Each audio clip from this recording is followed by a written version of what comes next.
La teoría de la deriva continental se debe a Alfred Wegener, que la postuló a principios del siglo XX.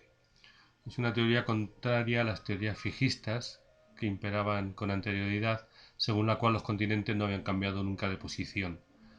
Wegener publicó El origen de los continentes y los océanos, y en esta obra postulaba que los continentes se habían ido desplazando, según él, sobre los fondos marinos.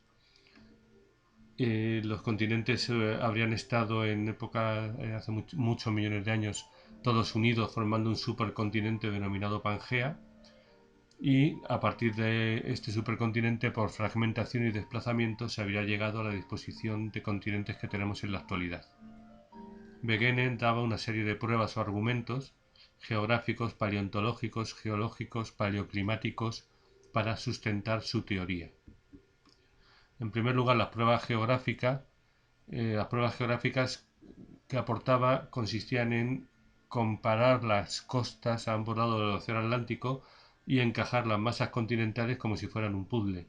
Encajan con bastante perfección las plataformas continentales, no tanto las líneas de costa, sino las plataformas continentales, ya que parte de los continentes se encuentra bajo el mar, formando lo que se llaman plataformas continentales, pero que corresponden con las masas continentales.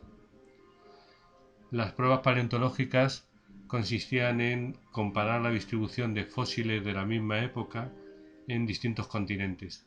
Estos mismos fósiles no podrían haberse desplazado miles de kilómetros para poder haber habitado en distintas masas continentales actuales, lo cual nos induce a pensar que estas masas continentales se encontraban unidas. Además, actualmente el clima de estas masas continentales es muy variado, con lo cual el mismo fósil no tendría sentido que habitara en todas ellas al mismo tiempo. Y aquí vemos la distribución de algunas especies de reptiles o de plantas que nos indicarían la necesidad de que estas masas continentales se encontraran unidas en el momento en que existieron. Bien, las pruebas geológicas tienen un razonamiento similar a las paleontológicas y a las geográficas. En este caso lo que comparamos son formaciones geológicas, por ejemplo cadenas montañosas, de formaciones que tienen la misma edad, con los mismos tipos de rocas y que se encuentran actualmente muy separadas en masas continentales que están a ambos lados del océano Atlántico. Las pruebas paleoclimáticas tienen un sentido parecido. Se trata en este caso de tillitas, sedimentos de origen glaciar, también formaciones de yacimientos de hulla, por ejemplo, que se encuentran en lugares que actualmente no tendrían sentido, por ejemplo en la Antártida, formaciones de hulla o tillitas en el sur de la India, y además para que poder justificar su distribución tendríamos que juntar todas las masas continentales, por tanto nos inducen a pensar que las masas continentales se encontraban unidas. Bien, aquí tenemos estos argumentos geológicos y paleoclimáticos que nos indican esta unión de todas las masas continentales de Sudamérica, África, Australia, la India, la Antártida. Wegener postuló que este desplazamiento de los continentes se debía a dos factores. En primer lugar, a la fuerza centrífuga del movimiento de rotación de la Tierra, el cual provocaría el desplazamiento de los continentes hacia el ecuador, y en segundo lugar, la atracción gravitatoria del Sol y la Luna, que tendría un efecto similar a las mareas y provocaría un desplazamiento hacia el oeste. Sin embargo, los errores de Wegener fueron fundamentalmente uno de ellos, que estas fuerzas no eran correctas, no serían suficientes las fuerzas que él postulaba como para justificar movimientos de masas tan enormes como la de los continentes, y en segundo lugar, Wegener hablaba de que los continentes se desplazaban sobre los fondos oceánicos, y esto no es cierto. Se ha comprobado después que no es cierto. Bien, aunque las fuerzas que postulaba Wegener evidentemente no eran suficientes como para justificar el desplazamiento de las masas continentales, sin embargo, la teoría de la deriva continental sí que se empezó a aceptar, ya que las pruebas que aportaban, que se iban aportando, eran bastante concluyentes. Holmes, en 1929, habló además de la existencia de corrientes de convección en el manto terrestre, o sea, de desplazamiento de masas bajo la corteza terrestre. El aporte de prueba más importante se produjo a partir de los años 50. Después de la Segunda Guerra Mundial, el desarrollo del sonar y de los ordenadores permitió llevar a cabo un estudio de la topografía de los fondos oceánicos, y se encontraron con la sorpresa de la existencia de las dorsales oceánicas. Las dorsales oceánicas son cordilleras paralelas de miles de kilómetros que recorren los fondos oceánicos. Al estudiar estas dorsales oceánicas y los fondos oceánicos, se encontraron con que en las dorsales prácticamente no existen sedimentos. Los sedimentos están distribuidos de una forma no uniforme por los fondos marinos. A partir de estos estudios de los fondos oceánicos, se llegó a la teoría de la expansión de los fondos oceánicos de Harry Hess en 1962.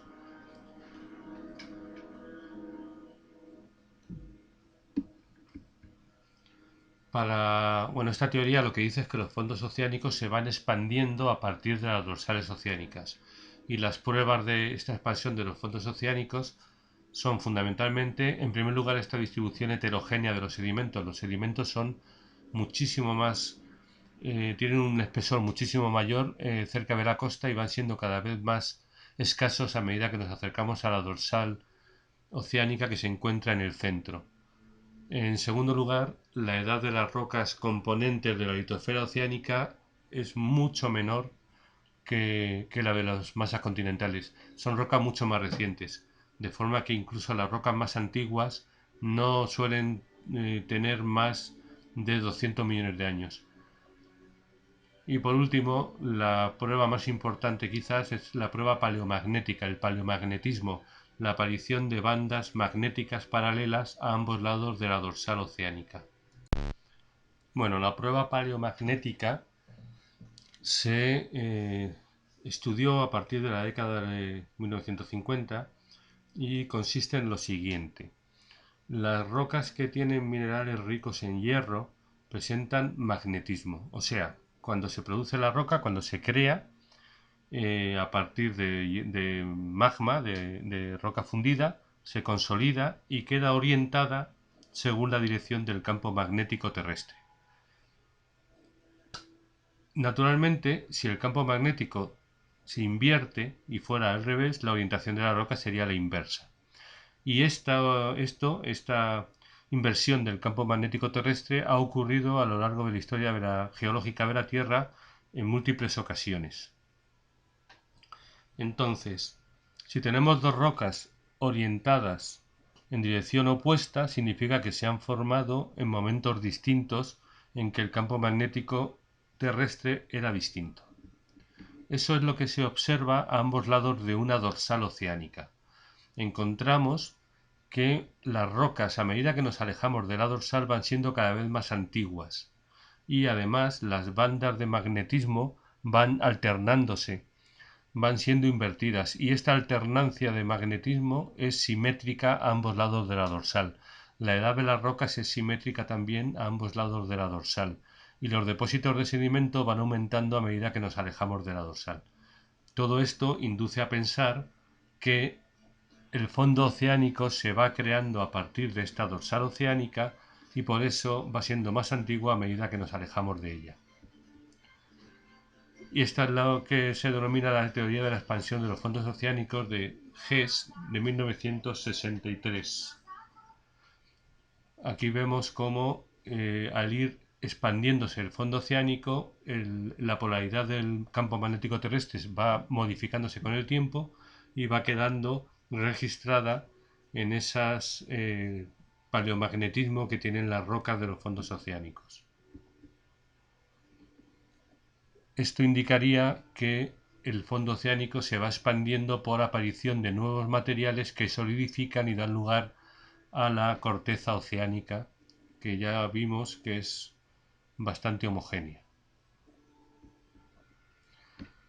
Y esto ocurre a partir de las dorsales oceánicas. Estas dorsales oceánicas son elevaciones de 2 a 3 kilómetros sobre las llanuras abisales y recorren todos los fondos oceánicos, de forma que entre el Atlántico, el Pacífico y el Índico hay unos 60.000 kilómetros de dorsales oceánicas distribuidas por todo el mundo.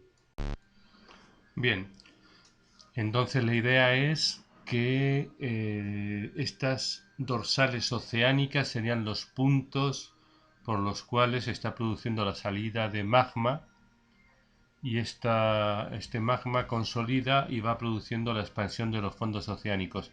Claro, esto es importantísimo para la teoría de la deriva continental, porque aquí tendríamos la explicación de cómo se han ido separando, por ejemplo, en Norteamérica de Europa o Sudamérica de África, ya que hay una dorsal, la dorsal mesoatlántica, que recorre todo el océano Atlántico desde el norte hasta el sur, con un surco central que es el Rif, el Valle del Rif, y además surcada transversalmente por fallas transformantes.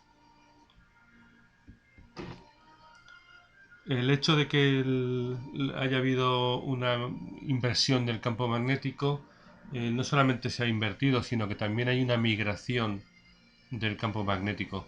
Esto se ha podido ver cómo se ha ido variando a lo largo de los miles de años, y actualmente se puede medir anualmente cómo hay ligeras modificaciones del campo magnético terrestre. No coincide exactamente con el polo magnético, o sea, el polo norte magnético está al sur y el polo sur magnético está al norte, y además no coinciden exactamente con los polos geográficos.